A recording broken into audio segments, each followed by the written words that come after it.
मेरा पति मुझसे 15 साल बड़ा था। हम दोनों बहुत लड़ाई झगड़ा करते थे। एक दिन मेरे पति को पैरालाइज हो गया।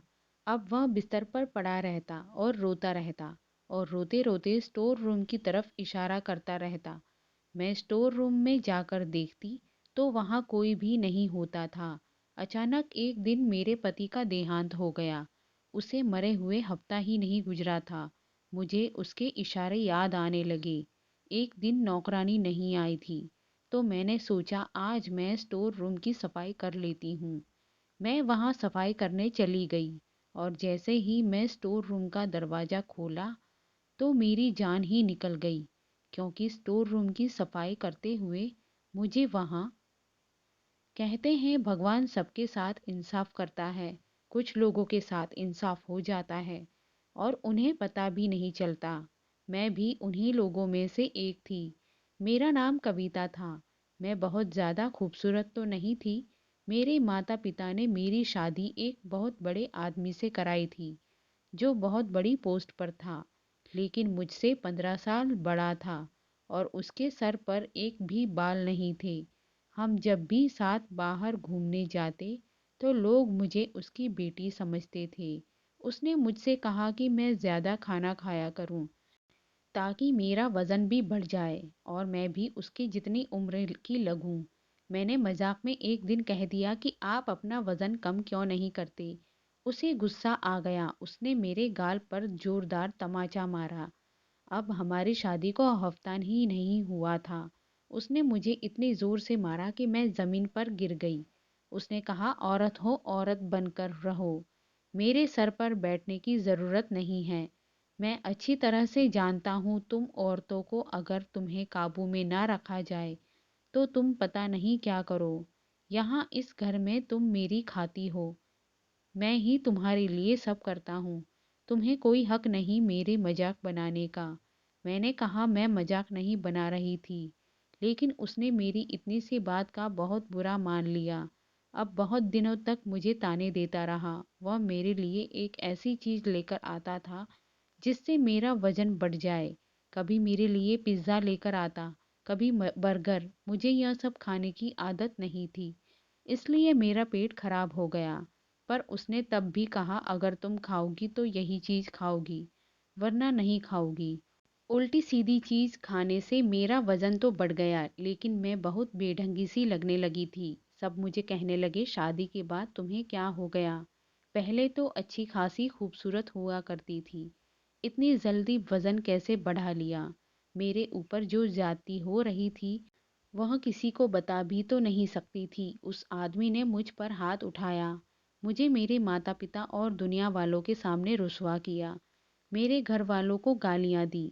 ज़रा भी इज्जत नहीं करता था। मुझे लगता था कि चलो जो भी हो रहा है मेरा पति है, मेरा खर्चा तो उठाएगा ही। लेकिन अब तो उसने वह भी बंद कर दिया। मुझे कहने लगा अपना खर्चा खुद उठाओ, मेरे पास तुम्हारे लिए पैसे नहीं हैं। अगर पैसे चाहिए तो अपने लिए नौकरी तलाश कर लो। जीवन में सुकून जैसे खो सा गया था। रोज कोई ना कोई हंगामा जरूर करता। मैंने स्कूल में नौकरी करना शुरू कर दी। मेरी हालत इतनी खराब हो गई थी कि कभी कभी तो मैं अपने स्टूडेंट के सामने ही रोने लग जाती थी।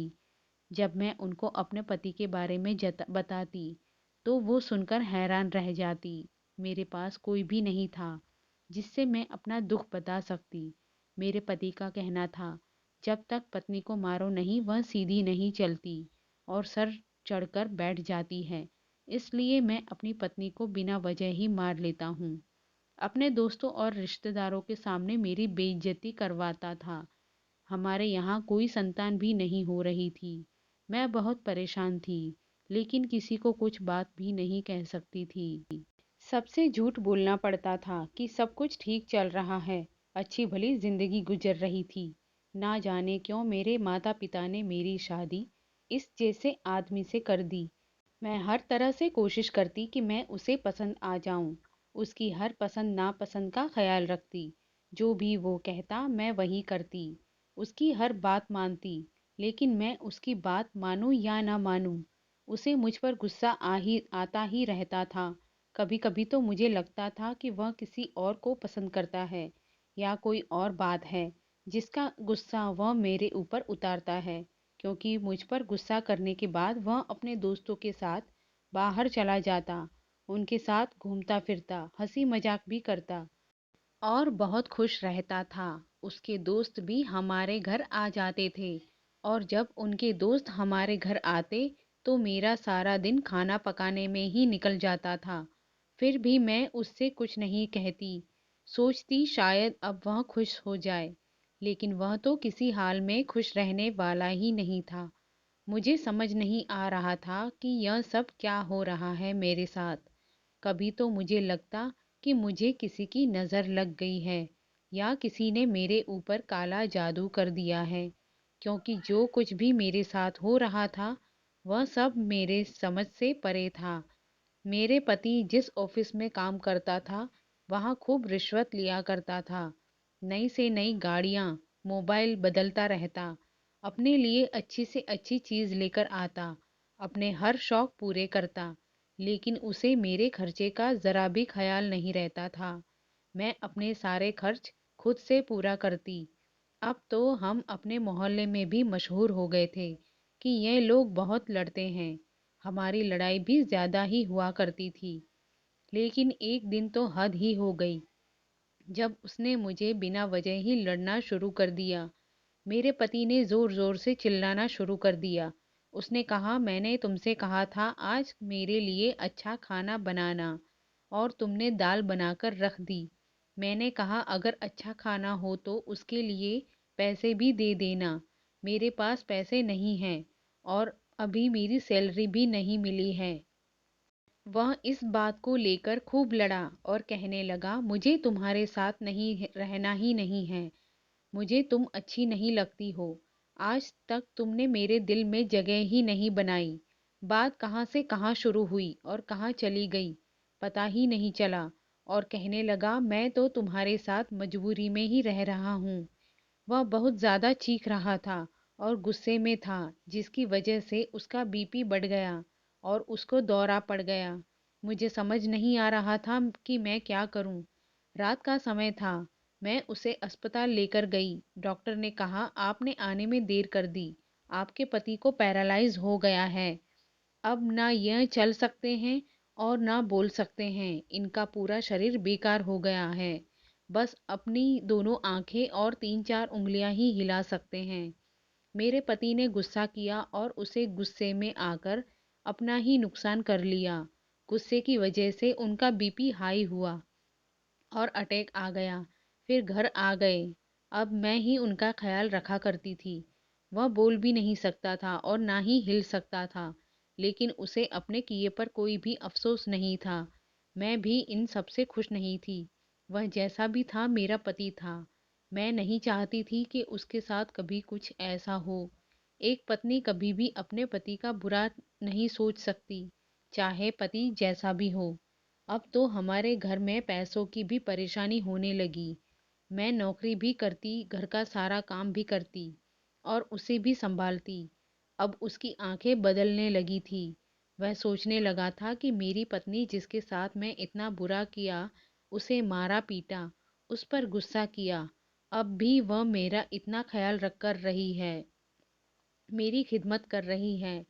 एक दिन मेरे पति ने मुझे अजीब सा इशारा किया।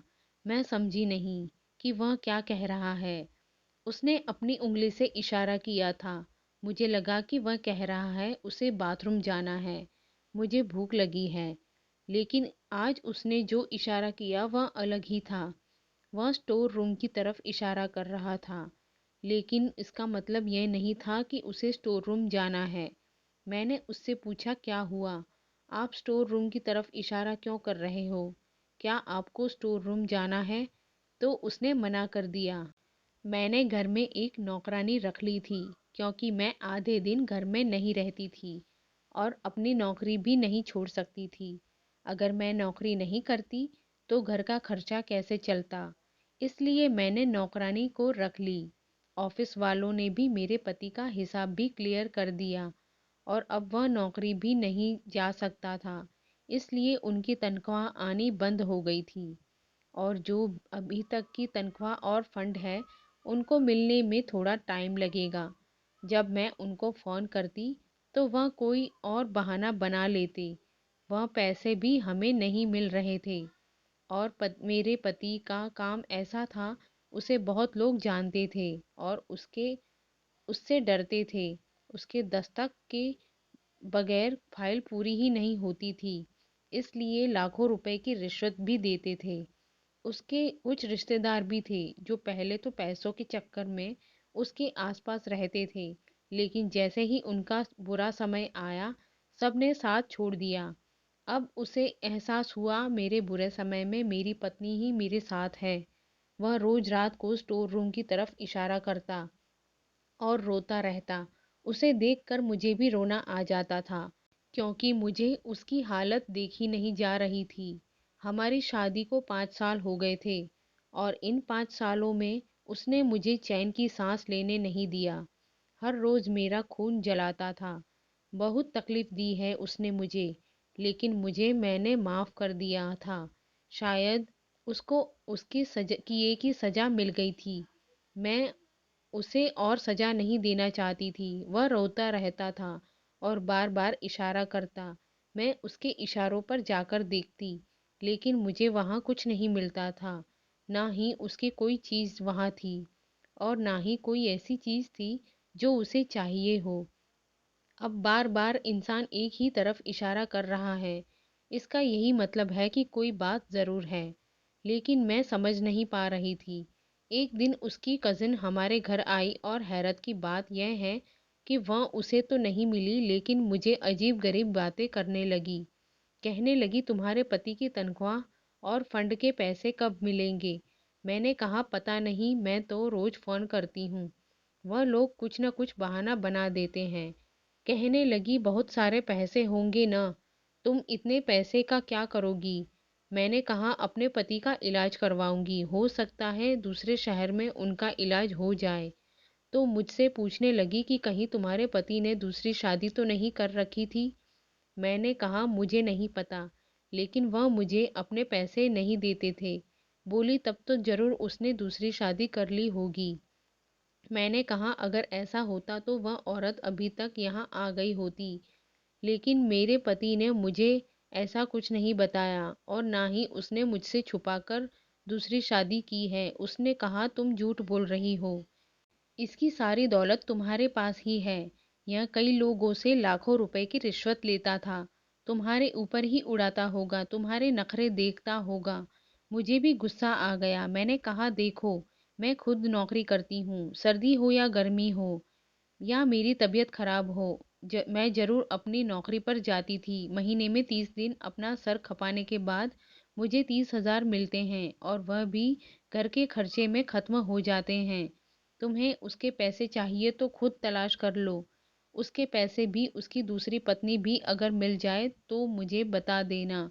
उसने कहा, तुम बहुत बदतमीज हो और तुम्हारा पति भी ऐसा ही था, इसलिए आज इस हाल में पड़ा है। तुम देखना कहीं तुम भी इसी हाल में ना पहुंच जाओ। आज वह लोगों का मोहताज है, कल तुम्हें भी मोहताज न बनना जाना पड़े। अगर ऐसा हुआ तो तुम दोनों का ख्याल कौन रखेगा? तुम तो तड़प तड़प कर भगवान को प्यारी हो जाओगी। मैं उसकी बातें सुनकर हैरान रह गई और सोचने लगी कि कैसी दुनिया है यह। लोग किसी की भी हाल में आपको नहीं छोड़ते। मैंने उससे अब भी तमीज के साथ कहा कि तुम यहाँ से जा सकती हो। फिर वह चली गई। मैंने सब बात अपने पति को बताई। वह सब सुन रहा था, समझ भी रहा था और रो रहा था। वह मुझे शायद बातें करना चाहता था, लेकिन अब वह बोल नहीं सकता था। अगले दिन मैंने डॉक्टर से चेकअप करवाया तो डॉक्टर ने भी यही कहा, उनके ठीक होने की उम्मीद बहुत कम है। अभी तो यह ऐसे ही रहेंगे, आगे भगवान की मर्जी है। लेकिन अगर आप चाहें तो किसी और डॉक्टर को दिखा सकती हैं या किसी और शहर में ले जा सकती हैं। डॉक्टर हर माह जाकर चेक करते थे, लेकिन कोई अच्छी खबर नहीं मिल रही थी। बस मेरा पति बार बार स्टोर रूम की तरफ इशारा करता रहता और मैं समझ नहीं पाती कि वह क्या कहने की कोशिश कर रहा है। वह यूं ही रोता रहता। डॉक्टर कहते, अगर ये रोते रहेंगे तो इनकी आंखें खराब हो जाएंगी और दवाई भी असर नहीं करेगी। मैं उन्हें समझाती और कहती कि आप रोया न करें, सब्र करें। एक दिन जब सवेरे मैं उनको जगाने गई, तो मैंने देखा कि वह जाग नहीं रहे थे। तब मुझे एहसास हुआ कि वह इस दुनिया में नहीं रहे। मेरे पैरों पैरों तले जमीन निकल गई। मैंने डॉक्टर को बुलाया।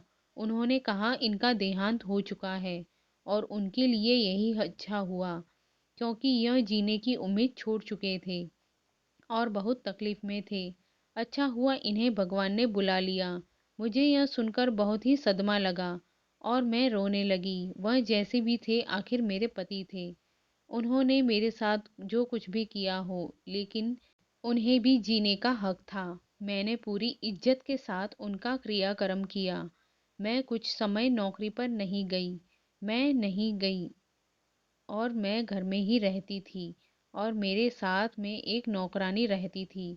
वही घर का सारा काम करती थी, खाना पकाना, सफाई करना, कपड़े धोना। मेरे पति के देहांत के बाद मेरा किसी काम में दिल नहीं लगता था। एक दिन किसी ने दरवाज़ा बजाया और मुझे नौकरानी ने आकर बताया कि मुझसे कोई औरत मिलना चाहती है। उसके साथ बच्चे भी हैं। मैंने कहा क्या नाम है उसका? उसने मुझे नाम बताया। मैंने कहा इस नाम की किसी औरत को मैं नहीं जानती थी और ना ही उसके बच्चों को। मैंने कहा कौन हैं आप? उसने कहा मैं तुम्हारे पति की दूसरी पत्नी हूँ और वह मर गया है। मैं अपना और अपने बच्चों का हिस्सा लेने आई हूँ। तुम्हारे पति ने 3 साल पहले मुझसे छुपाकर शादी कर ली थी और 3 साल में मेरे 2 बच्चे भी हैं। अब मैं अपना हक लेने तुम्हारे पास आई हूँ। जब मैंने यह बात सुनी तो मुझे उस औरत का ख्याल आ गया जो उस दिन हमारे घर पर आई थी।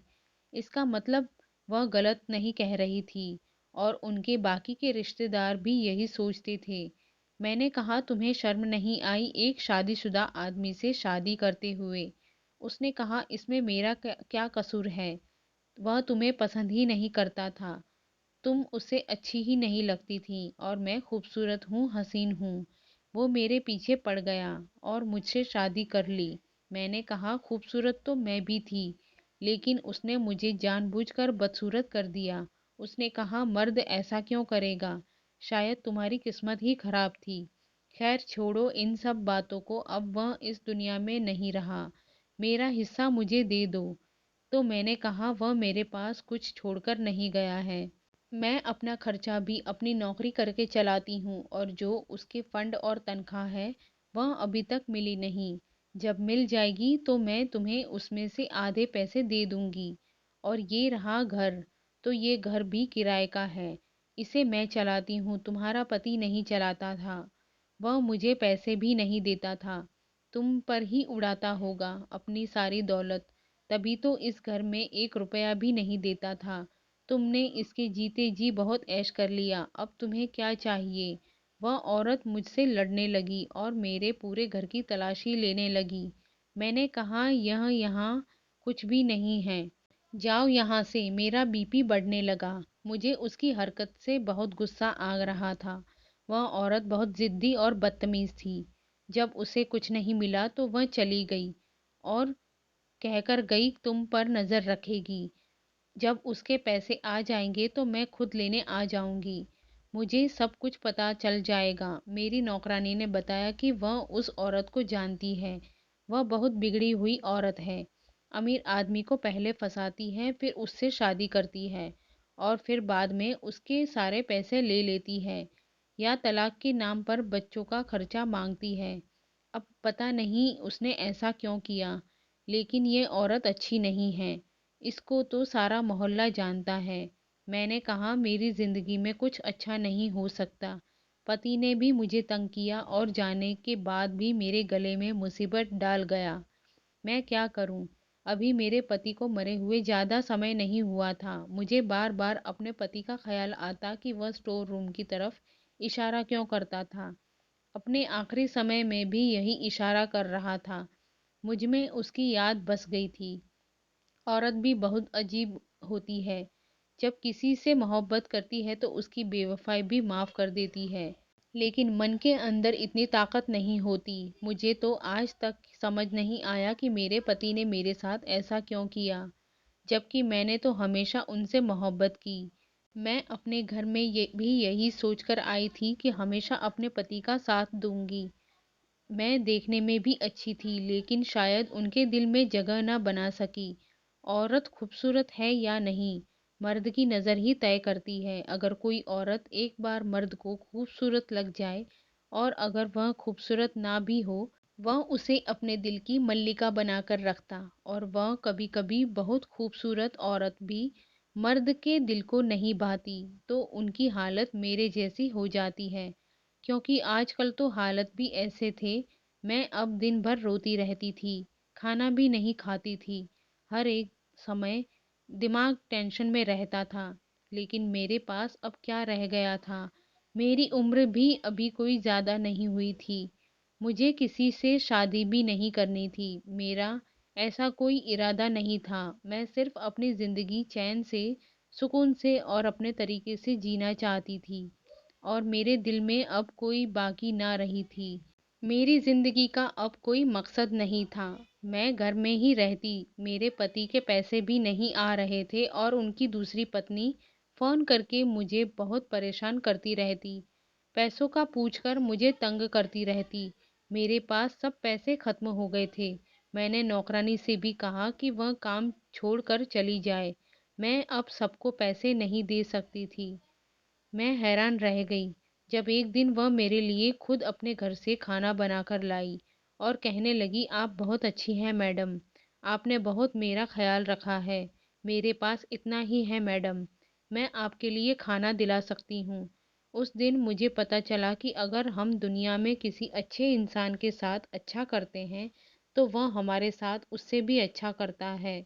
उसके पास तो खुद कुछ नहीं था, वह गरीब थी, 4 बच्चे थे, उसके ऊपर बोझ नहीं बनना चाहती थी। मैंने उससे कहा, अगर मेरे हालात अच्छे हो गए तो मैं तुम्हें काम पर बुला लूँगी और तनख्वाह भी दे दूँगी। उधर उसके ऑफिस वाले पैसे देने को तैयार नहीं थे। शायद वह पैसा खाना चाहते थे। इधर उनकी पत्नी ने मुझे तंग कर रखा था। मेरी एक दोस्त थी जिसे मैंने उधार ले रखा था और किसी तरह खाना पीना चल रहा था। वह भी खत्म होने वाले थे। मैं बहुत ज़्यादा परेशान थी। नौकरानी को भी हटा दिया था। घर भी कुछ बहुत ज़्यादा गंदा हो रहा था। वैसे भी करने के लिए कुछ नहीं था। मैंने सोचा आज सफाई कर लेती हूँ।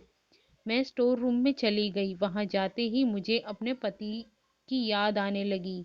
मैं सोचने लगी, वह बार बार इशारा क्यों करते थे, कि अचानक मेरा पैर फिसल गया और मेरे हाथ दीवार पर लग गया, जिससे मेरे कलाई में चोट लग गई और वहाँ एक टाइल टूट गई। जब मैंने उस तरफ देखा तो मेरे पैरों तले जमीन निकल गई। मुझे यकीन नहीं हुआ कि मेरी आंखों ने क्या देख रही है। इस दीवार के पीछे एक कमरा बना हुआ था और उसमें एक तिजोरी बनी हुई थी। जब मैं अंदर गई तो मेरे पैरों तले जमीन ही निकल गई। उसके अंदर ढेर सारी दौलत, सोना चांदी और न जाने क्या कुछ था। मैं समझ गई कि वह इस तरफ इशारा क्यों किया करता था, लेकिन बता नहीं सकता था। जैसे कि मेरे पति के बारे में मशहूर था कि वह बहुत ज़्यादा रिश्वत लिया करता था। शायद सब उन्हीं रिश्वत के पैसों से बना हुआ था। मैंने सब सामान वहाँ से निकाल लिया और उस जगह को बंद कर दिया और पहले की तरह कर दिया, ताकि कोई पहचान न सके। अगले दिन मैंने नौकरानी को बुलाया और उससे कहा कि घर का सामान पैक कर दो, मैं यहाँ से जा रही हूँ। वैसे भी यह घर किराए का है। मैं सोच रही थी कि दौलत में से कुछ हिस्सा अपने पति की दूसरी पत्नी को दे दूं, लेकिन नौकरानी ने बताया कि वह दोनों बच्चे उसके नहीं थे। वह झूठ बोल रही थी। वह बच्चे किसी और के थे। वह अपने पति के बच्चे नहीं थे। और वह औरत हमारे मोहल्ले में रहती है। कल एक आदमी आया था और अपने बच्चों को लेकर चला गया। हो सकता है आपके पति ने उससे शादी ना की हो। वह झूठ बोल रही हो, क्योंकि यह औरत ऐसे ही ड्रामा करके पैसे ऐंठती है। मैं खामोश उसकी बात सुन रही थी। मैं नौकरानी को उसकी तनख्वाह और कुछ पैसे दे दिए। उसे लगा शायद मुझे ऑफिस के पैसे मिल गए हैं, लेकिन ऑफिस वालों ने तो पैसे खा लिए थे। मैं वहां से चली गई। मैंने कुछ सामान भी उसे दे दिया और थोड़ा बहुत सामान अपने साथ लेकर दूसरे शहर में चली गई थी। वहाँ पर मैंने नौकरी करनी शुरू कर दी। आज मेरे पास घर भी है, गाड़ी भी है और मैं अपने पति के नाम से एक अनाथ आश्रम बनवा रही हूँ, क्योंकि यह पैसे उनके ही थे, उन्हीं ने रखे थे। वह तो मुझे देना भी नहीं चाहते थे, लेकिन शायद किस्मत को यही मंजूर था। यह पैसे मुझे ही मिलने थे। मैं इन पैसों से कोई अच्छा काम करना चाहती थी। यह सब सुनने में अजीब लगता है, लेकिन मेरा पति मुझे 15 साल बड़ा था। उसने इतने सालों में यह पैसे जमा किए थे, लेकिन वह इसे खर्च नहीं कर पाया। यही तो जीवन है, इसमें ऊंच नीच होती रहती है, लेकिन अब मैं किसी पर भरोसा नहीं कर सकती, इसलिए दूसरी शादी नहीं करना चाहती। मैं आगे पढ़ाई करने का फैसला किया है ताकि मैं एक अच्छी जॉब कर सकूं, क्योंकि चाहे आपके पास दौलत का दरिया क्यों न हो, वह एक न एक दिन खत्म हो ही जाता है। मैं अपने पति को खुशी से याद करती हूँ और उनकी आत्मा के लिए भगवान से प्रार्थना करती हूँ, क्योंकि वह जैसा भी था मेरा पति था। दोस्तों, उम्मीद करती हूँ आपको हमारी कहानी पसंद आई होगी।